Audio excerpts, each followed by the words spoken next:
Today we're at a house where the garage door won't open. So we're going to replace the old garage door opener and chain guide with a new system. The old system has been operating for about 20 years, so we've got good value from it.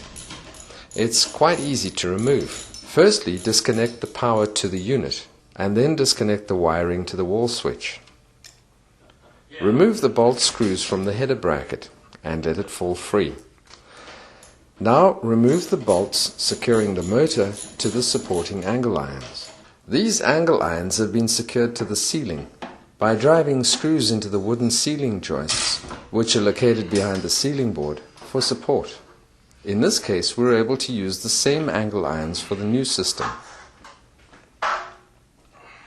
The power system and carriage tube have to be assembled. The first step is to join the strips of metal that make up the carriage tube. In this case, the sections slide into each other. Some other makes may need to be bolted together.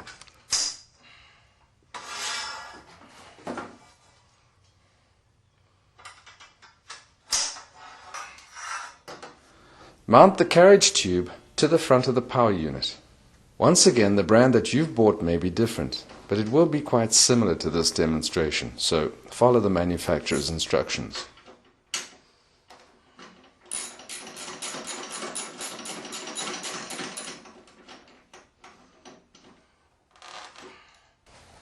A chain guide, which will keep the chain straight, is fitted to the one end. Moving to the other end of the carriage tube, the first thing to do is slide the carriage trolley into its slot. When the motor is activated, the trolley slides along the carriage tube, pulling the door open or pushing it shut. It's easy to install all the components on this end of the tube and then find that you've forgotten to fit the trolley and have to take everything apart again. Fit the pulleys and bolts into place according to the assembly instructions. Most bolts and screws get firmly tightened. You don't need a torque wrench or any special tools. Now we'll fit the chain to the carriage tube. This mechanism uses a half cable, half chain system.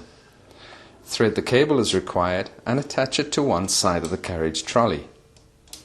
Keep the chain inside its container as you unfold it. If you let it get loose, the chain can be very difficult to handle.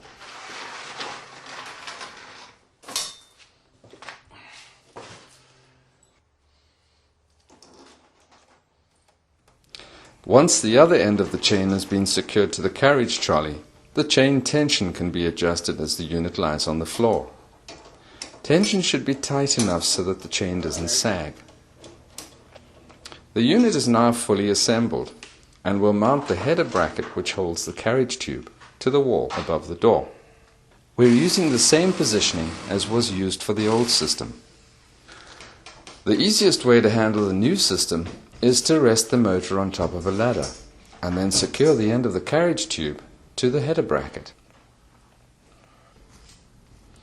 Now let's fit the motor side of the unit to the angle irons on the ceiling. Remove the hanging brackets and fit them to the motor unit. Now lift the unit and secure the hanging brackets to the ceiling mount.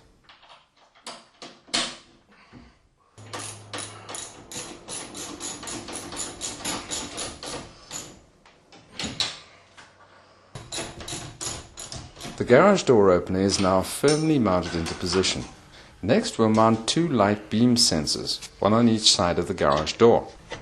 They simply clip onto the door track at the same height on either side.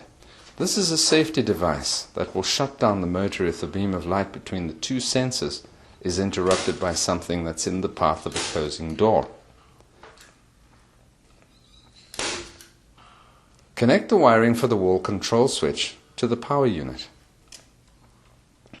Then join the wires from each wall sensor, connecting the color-coded wires to each other.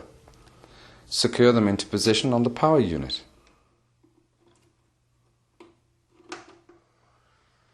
And we have photographs. Now connect power to the unit. If everything is working correctly, a green light will come on the right-hand sensor and an amber light will come on the left side one. Finally, we'll secure the support arm bracket to the door, once again positioning it in the same place as the old one. The support arm is fixed to the carriage trolley on the one side and the door on the other.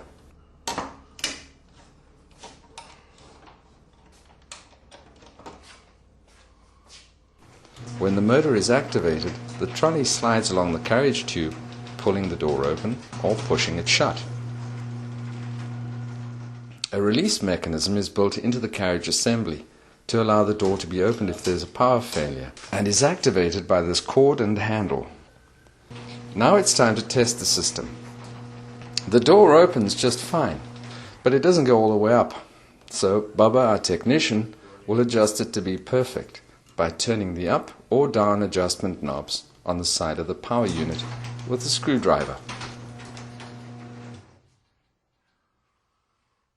A light bulb is fitted to the front of the unit to light your way into the garage at night. It'll light for about a minute and then cut off automatically. Well, that's it. A final test to set the pressure of the door closing is done using a foam box. If